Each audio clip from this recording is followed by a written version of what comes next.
কাশ্মীরে সাম্প্রতিক হামলার পর ভারত ও পাকিস্তানের মধ্যে উত্তেজনা চূড়ান্ত পর্যায়ে পৌঁছেছে। সীমান্তে টানা ১২ দিন ধরে চলা গোলাগুলিতে উত্তপ্ত হয়ে উঠেছে নিয়ন্ত্রণ রেখা। ৬ মে ভারতীয় সংবাদ মাধ্যম এনডিটিভি এক প্রতিবেদনে এই তথ্য জানিয়েছে। ওয়ালটন আবারও মিলিনিয়ার অফারে ওয়ালটন ফ্রিজ কিনে আপনিও হয়ে যেতে পারেন মিলিয়নিয়ার। মিলিনিয়ার ছড়াছড়ি দেশ জুড়ে, এটা শুধু ওয়ালটনই পারে। এর আগে জাতিসংঘের নিরাপত্তা পরিষদের এক রুদ্ধদ্বার বৈঠকে যুদ্ধাবস্থা নিরসনের আলোচনা হয়। এতে পরিস্থিতি কিছুটা স্বাভাবিক হতে পারে বলে ধারণা করা হলেও বাস্তবে তা হয়নি। উল্টো দ্বিপক্ষীয় সংকট আরও ঘনীভূত হয়েছে।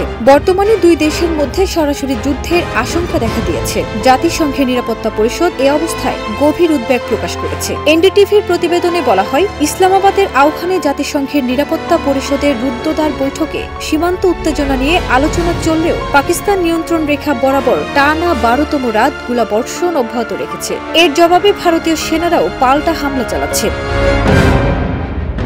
ভারতীয় সেনাবাহিনী জানায়, জম্মু ও কাশ্মীরের কুপওয়ারা, বারামুল্লা, পুঞ্জ, রাজৌরি, মেন্ধার, নওশেরা, সুন্দরবানি এবং আখনুর সেক্টরের বিপরীতে পাকিস্তান সেনারা গুলি চালালে তারা তাৎক্ষণিকভাবে পাল্টা প্রতিরোধে অংশ নেয়।